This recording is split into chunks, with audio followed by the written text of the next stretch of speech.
Joining us for a conversation is Derek Macpherson, the President, Director, and CEO of Gold79 Mines. Ms. Macpherson, welcome to the show. Thank you for having me. Glad to have you on the program to share the value proposition before us in Gold79 Mines. Before we begin, Ms. Macpherson, introduce us to Gold79 Mines and what is the opportunity the company presents to the market? Yeah, so Gold79 Mines is a Southwest U.S. gold explorer. We have three projects in the Walker Lane Trend in Arizona, Nevada. The unique part about our three projects is that all three projects have 100 plus drill holes in them. They've all had economic grades. And then we've done subsequent sort of geoscience on those projects to demonstrate that they have multi-kilometer anomalies with them. And so, like we say, with our projects, we have multi-million ounce potential.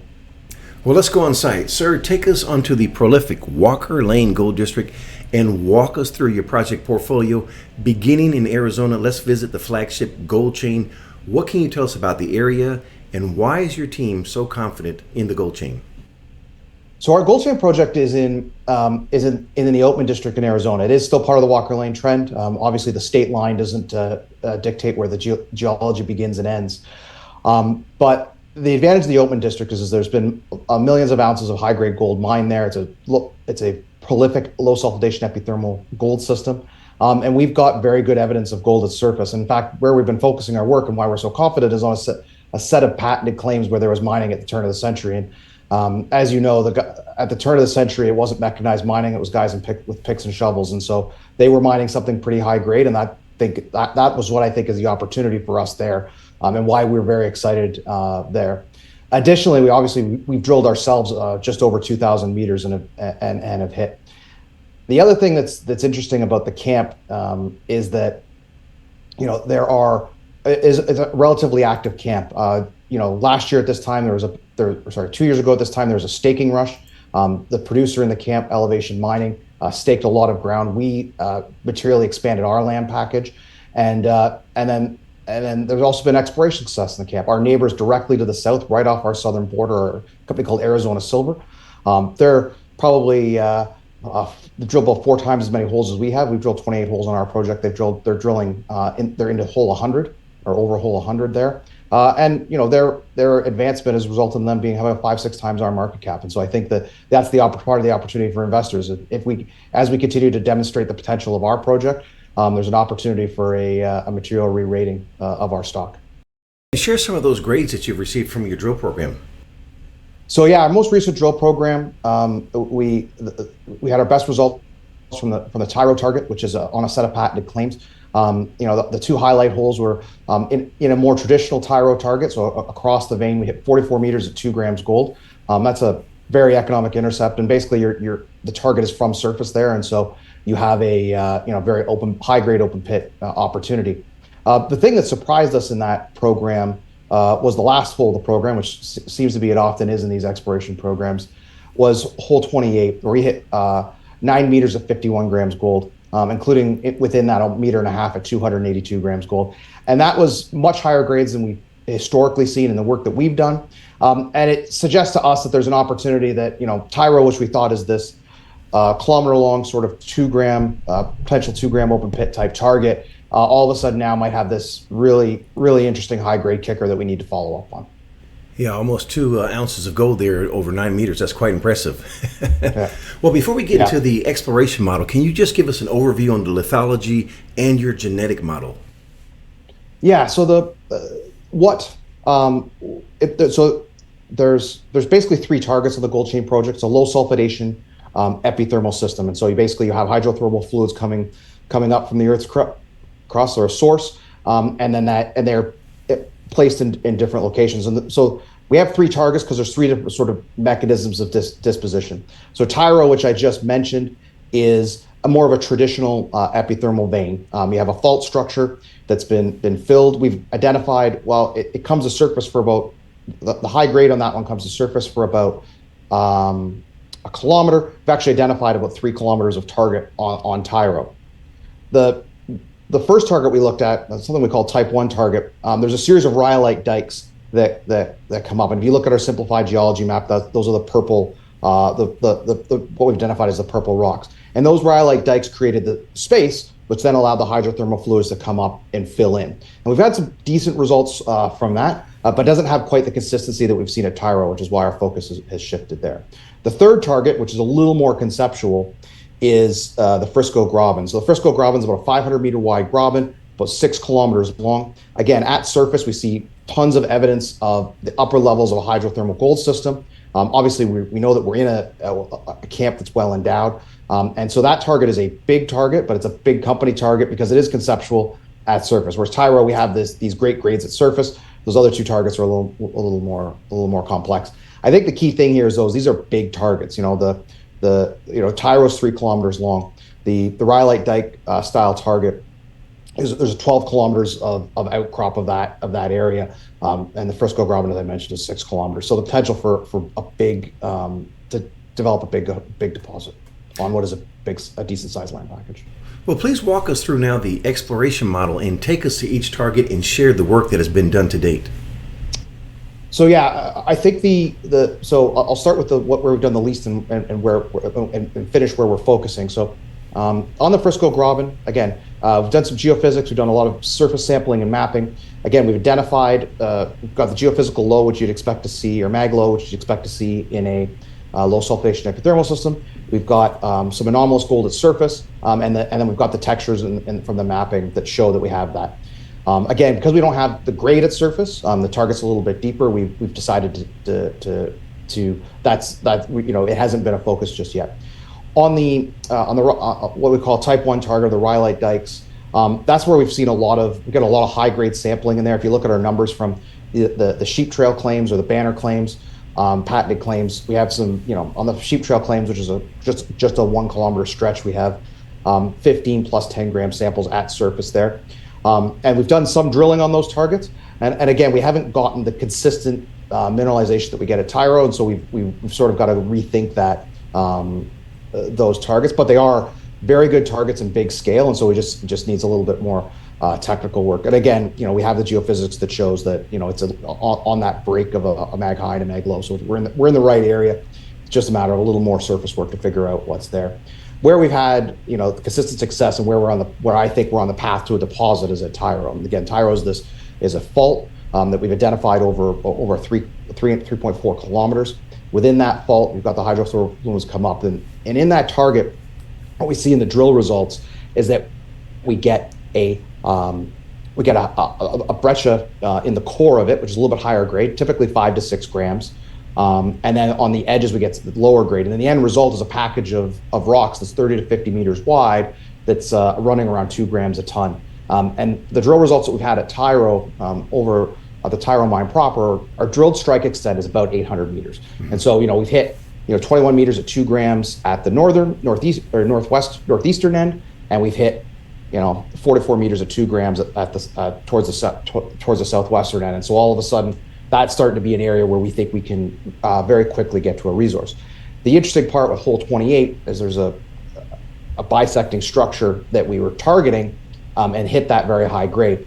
And so that's an opportunity to, that maybe that 2 gram view that we have, or that 1 to 2 gram view that we think that the Tyro could be, might be a little bit higher. We might have a high grade sweetener to go with that. Now, are you currently actively drilling there? We drilled in January, and those results have come out. And what we've been doing since then is going back and doing some mapping and sampling. In particular, before we drilled the White Spar Fault, which is that target that intersects Tyro, we hadn't done a ton of work on mapping it. And obviously, with the grades that came back, we needed to go back and do some additional surface work to understand it a little bit better, simply because it did produce such spectacular grades. Now, on the historic holes, are you twinning those, or is there any step-out drilling being conducted? This is all step-out drilling. So while they are patented claims and there has been some historic mining, we have no drill logs or evidence of historic drilling from any of the patented claims. Our understanding of at Gold Chain, there's about 400 holes that we know exist. We have data for about 100, but they are mostly out on the western side of the project, out where the roadside mine is, Black Dyke or Gold Chain Hill. That's where the focus was historically, not in on the core and the patented claims where we're spending our time and money. So, this is it isn't a new discovery in the sense, because obviously these are patented claims for a reason at the turn of the century. It is, this is a new area of exploration. It's not somewhere an area that's seen modern exploration. Walk us through the path to your initial resource. Yeah, so after we had this drilling success and we demonstrated that Tyro, we had this, we had 800 meters of drilled strike length. Obviously, there's a lot of gaps in that, and we thought, okay, what does it take for us to get to an initial resource? At our current market cap, there's certainly even a small initial resource would be value accretive and demonstrate the potential. And so we started doing that exercise, and basically what we've come up with a 3-step process to get to a resource. The first step is trenching, and this is a very low-cost method for us to get a lot of data in a hurry. Because Tyro is on patents, we have a lot of flexibility in what we can do, and so we're just going to go in and mechanically trench the length of the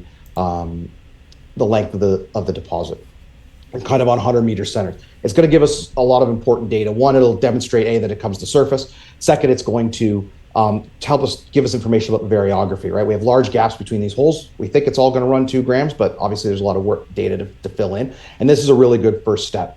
It'll also give us a lot of structural data and will inform the next steps that we need to do. The second step is core drilling, and right now it's sort of 500 to 1,000 meters of core drilling, and up until now we've drilled all RC, and core gives you some additional structural information, and in particular we need to drill some core around that high grade hit, because obviously it's a slightly more structurally complex area where you have the Tyro, the fault that hosts the Tyro vein and the White Spar fault intersecting, and so we need some additional data from there. And then the last piece would be to fill in the rest of the gaps with RC drilling,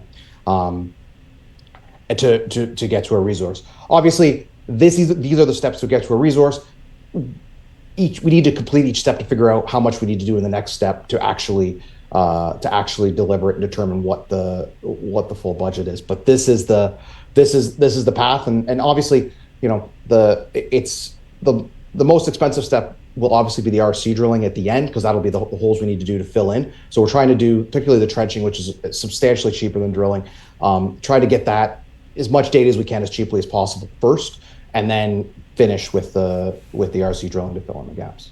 Now, I put a teaser out there. I shared that there's a finance opportunity that was just announced this week for accredited investors. Stay tuned to the end of the interview. We'll get into the details of that. Now, let's go into Nevada and visit the Jefferson Canyon Project, which may be a game changer as the project has an earn-in option agreement with Kinross. But before we get into the details of the option agreement, please introduce us to the Jefferson Canyon Project, and let's find out what has Kinross so intrigued about the opportunity before us. And also, what can you share with us about the area, lithology, and some of the major highlights? Yeah, so the reason I was originally attracted to Gold79, why I joined the company as CEO 2 years ago, was actually the Jefferson Canyon Project. Project's surrounded on 3 sides by Kinross claims. So inevitably, and it is a small claim package, so inevitably we knew this was going to be a Kinross project, and as you said, we'll talk about the details after. But the project has 145 drill holes in it, and with some very good results, including GG81, which, depending on how you cut it, it's about 41 meters, 6 grams gold, and 400 grams silver. It's a spectacular drill hole, to say the least. What Gold79 did is they took that drill data and then went and said, okay, well, let's do some geoscience ahead of that and figure out what exactly we have here. And so we did a pretty comprehensive soil sampling program, also did a pretty comprehensive reprocessed the geophysics that had been done historically on the project, and basically came to the conclusion that this was a much bigger target. It's about a 4 square kilometer golden soil anomaly. The historic drilling only partially covers that, and the historic drilling was pretty shallow. So the opportunity here is that not only is does this area have the potential to expand along strike, it has the potential to expand at depth. Additionally, what you see in the historic drilling is something that you would see very similar to the 20 million ounce deposit next door, which is Round Mountain. The historic drilling, you get large areas of very low grade. If you look at the grade, most of the material that they mine at Round Mountain is 0.3, 0.4 grams a ton gold. But then every once in a while, you get these spectacular high grade kicks there. And that's what obviously is the gravy for Round Mountain and how they get paid. And that's what we see in the historic logging of the core and the historic assay results. And so to us, that's part of the opportunity here, is that, even if we could find something a third the size of Round Mountain or a quarter the size of Round Mountain, it would be material. The other thing that's intriguing about this area, and part of the reason that Kinross is involved, is that, it's the Round Mountain has been in operation for 40 years. It is closer to the end of its life than the beginning, and so I think there's a view to start to ensure that, to benefit from that infrastructure that's been long paid for, to find deposits around it. And so there's an opportunity. And obviously this is just north of Tonopah, obviously a very active silver district, and lots of gold projects around it. And so this is very much mining country. Well, excellent strategic location. May I ask you, is the goal here as well? Are you to twin the historic holes or to step out drilling? I mean, that's obviously, it's up to Kinross. They're running the exploration program, but I think that there's an interesting fact here. While there is 145 historic drill holes, there's no physical evidence of that drilling, i.e. we don't have any core chips. And so one of the things that needs to be done is we actually need to I wouldn't say twin is the right word. We need to drill some of the holes that have been drilled previously, and drill deeper. Kinross is not after a small target here. While their hurdle rate to put something in production is maybe different than a greenfields target for Kinross, they do need to find something. And so there is a I guess it's partially twinning, but also targeting a lot deeper. And basically, it's just to confirm that the mineralization, that the hypothesis that this is similar to Round Mountain is holds, and that you can get some geology to match that. Well, I referenced the option agreement with Kinross. Walk us through some of the highlights, sir. Yeah, so the way the option agreement with Kinross works is Kinross had to commit about $1 million up front, and that started last year when we signed the agreement. They invested in the company. There were some cash payments that they owed us, and then they have a $600,000 of exploration commitment. That's about a 2,000 meter program. It's pretty small, but again, it's that confirmation drilling that we just mentioned before. For that $1 million, Kinross does not earn anything of the project. They just get the option to pay us more money. And so if they want to acquire 70% of the project, that's a $5 million US dollar payment to us. That's basically equates to our current market cap. If they want to go to 80%, that's a $10 million payment. We would retain a 20 or 30% interest, depending on how much they elect to buy. And that's a participating interest, so we'd have to fund any future work after those payments are exercised. And then if we are diluted below 10%, we would get a 1% NSR on the project. So I think, it's, when you think about from my perspective, when you think about the exploration potential of Gold Chain and the opportunity to demonstrate ounces there, this really provides a backstop for investors on valuation. Well, good demonstration of your business acumen here. What work is currently being conducted on site right now? So right now, the key thing at Jefferson Canyon is permitting. We're a long way down the road on permitting, and we're just trying to finalize that process. The objective there is to drill this year, but we do have to get through the permitting process to achieve that. Now, before we leave the project portfolio, let's visit the Tip Top project, which already has 154 historic drill holes. Please introduce us to the project and some of the highlights, sir. So Tip Top's up near Hawthorne, Nevada. The project's in that area. You've got Newcrest is actually pretty active with Headwater Gold on a joint venture close by here. So it is a pretty prospective area of Nevada as well. Not as well explored as maybe some of the other trends. Again, very similar to our other projects. 100+ drill holes, some very, very good grades in those drill holes. Plus 10 grams, plus 10 meters of plus 10 grams type intercepts. And then again, we took the approach of, let's go do some geoscience. Let's see how big this could be. And we went and identified a 3 kilometer long golden soil anomaly to match those 154 drill holes, which are in a pretty concentrated area. And so not only do we have good grade, but it looks like we potentially have it over a large area. This is a project, we haven't done a lot of work on it since in the last couple of years. And the reason is that we're a small company. The focus has been on getting Jefferson Canyon permitted and the opportunity to advance Gold Chain. All right. Well, leaving the project site, let's talk about some important topics germane to your projects. Beginning with reversionary interests, are there any on your projects, meaning do you own your projects 100%? So there are, we do have, it depends on the project. So maybe we'll just go backwards through because we just talked about them. On Tip Top, we have a couple of payments outstanding to finish acquiring the project. It's $25,000 this year, which we actually just paid, and $25,000 next year. On Jefferson Canyon, there is an underlying option holder, and two underlying option holders for us. Those payments are being made by Kinross while it's under option to them. While we've got the project's option to them.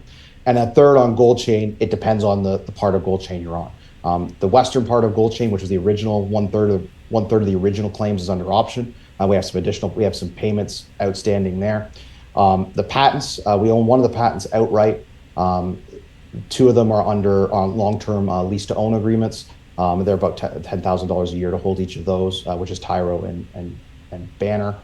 And then the BLM claims are, and then the rest of the project is BLM claims that we've staked ourselves. So we own 100%. And please remind me, are you fully permitted? Oh, and just want to add on the ownership is that on the last page of our presentation, you can see all of our payments and property interests and everything that is there. I make a point of doing that because a lot of companies, the reason that you've asked that question is a lot of companies aren't very forthright about what is out there. Well, disclosure is very good. Thank you for being transparent. But on the permits, and so it depends on what we're doing. On Tip Top, we're not permitted to drill. We could do other work if we wanted to. On Jefferson Canyon, I mentioned that at the beginning, we are in the process of permitting that first drill program there. On Gold Chain, on the patent claims, we don't require any additional permits to go out and drill. And so we are fully permitted for those. And then we have an active notice of intent there with 5 acres of disturbance that we haven't used any of the disturbance on yet. And so it would be a relatively short process for us to turn that around and drill off the patent claims if we chose to. Now, is the ultimate goal for Gold79 to build a mine or discovery and then sell the projects? I think that, right now we don't have the team to build a mine.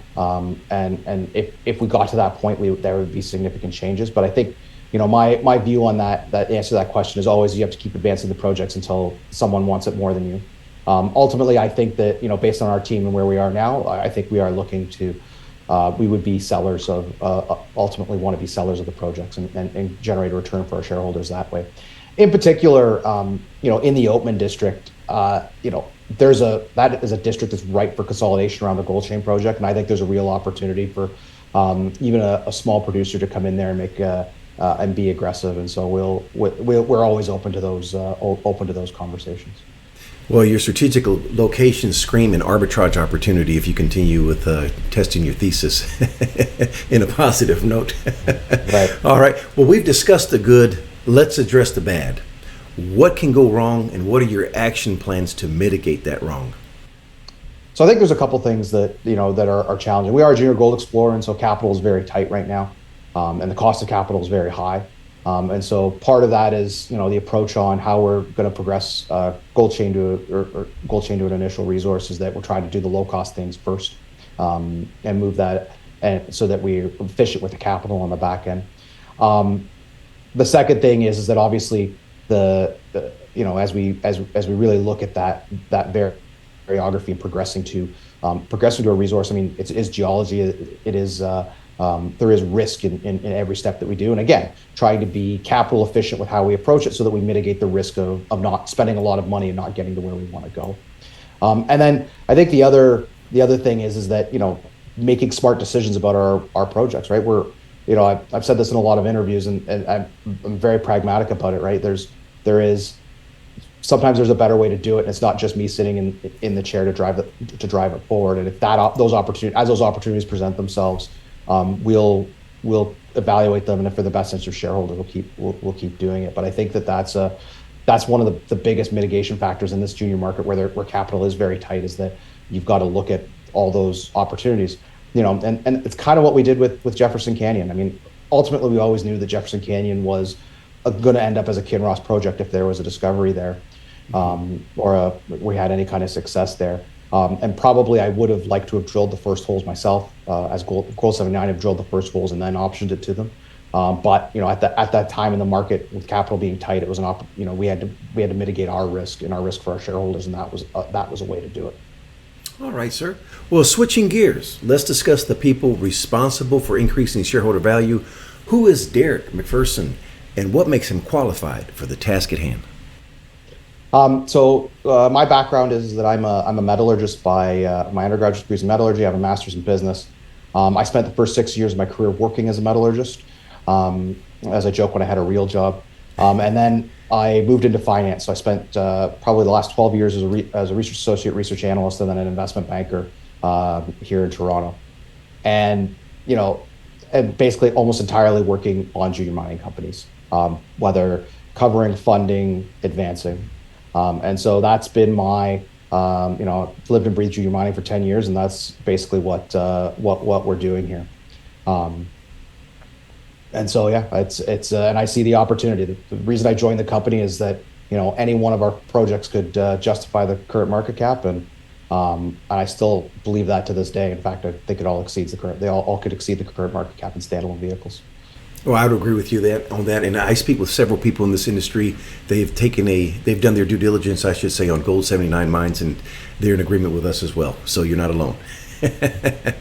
All right, sir. Please introduce us to your board of directors. Yeah, so obviously I'm a member of the board of directors. Our chairman is Gary Thompson. Gary's background is in geology, putting together companies. I guess he spends most of his time at Brixton Metals, where he's chairman and CEO. Actually, a overnight long-term success. They just got a major investment from BHP for their Thorn project in northern BC.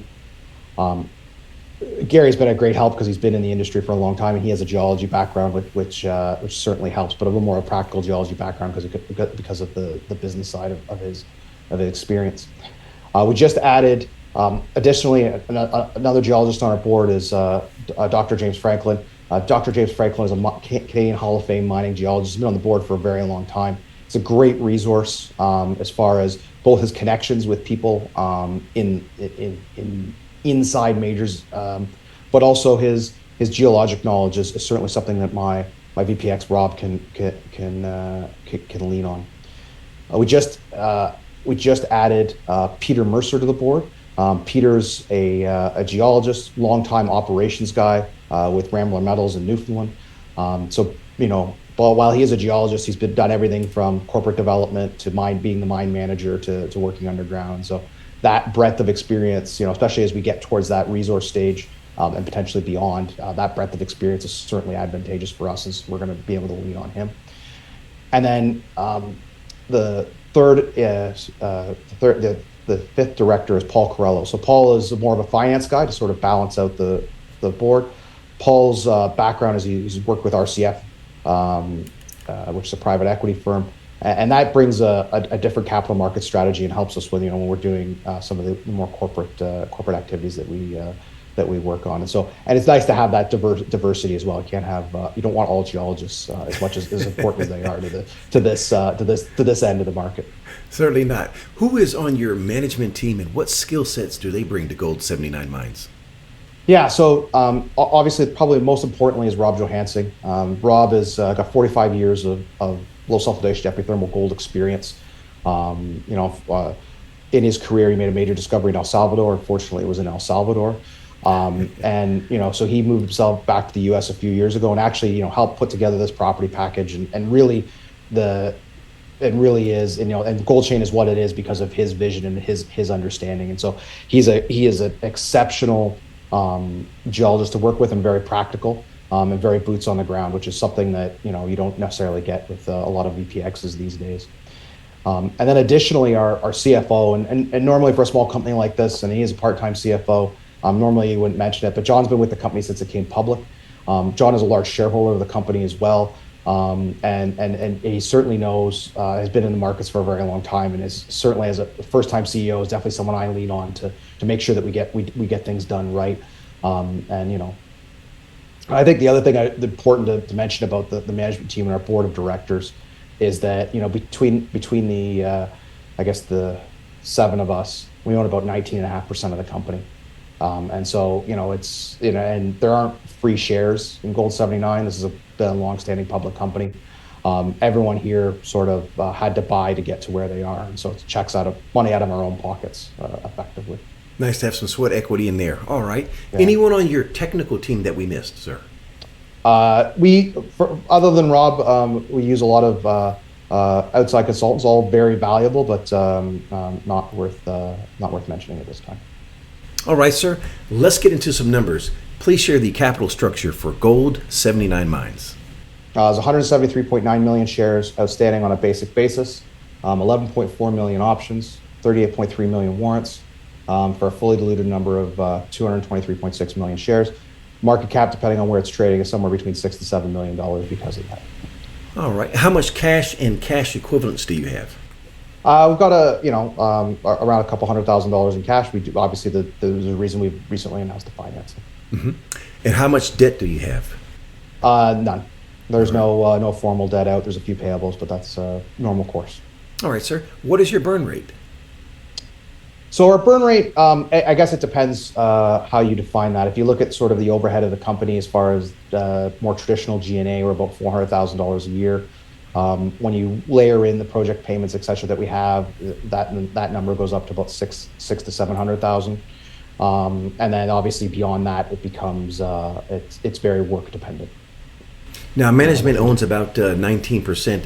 Who are the other major shareholders?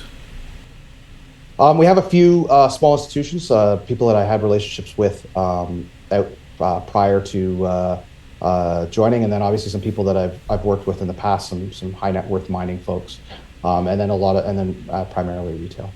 What is your float in reference to retail? Oh, I'd say probably 60%. Oh, and sorry, I forgot to mention Kinross owns 4.5% of the company as well. Roger that, sir. Now, for someone interested in participating, whom can they contact? You can reach out directly to me. It's dm@gold79mines.com, or I'm sure if they get in touch with you, you can connect them to us as well. Certainly. And by the way, for anyone interested in participating, simply email contact@provenandprobable.com, and on the subject line, just put in Gold79 Mines. In closing, multi-layered question. What is the next unanswered question for Gold79 Mines? When can we expect a response, and what determines success? I think the next unanswered question for Gold79 Mines is, what does that resource look like at Tyro? What's the potential there? I think we have an idea internally what that looks like, and I think it's impressive. But I think we need to put more data in the market so that we can prove in the market what our hypothesis is proven out. And so those steps at the trenching, the diamond drilling, and the RC drilling at Tyro becomes the way that we answer that question, and that will take somewhere between 6 to 12 months to really understand it. Now, keeping this question company specific, what keeps you up at night that we don't know about? I think honestly, it is the macro of junior gold mining, the cost of capital, what it takes to keep moving the projects ahead. Mm-hmm. There's this fine balance between going as quickly as you can, and then also preserving your capital and making sure that as part of that process you don't just completely demolish your capital structure to get there as quick as you can.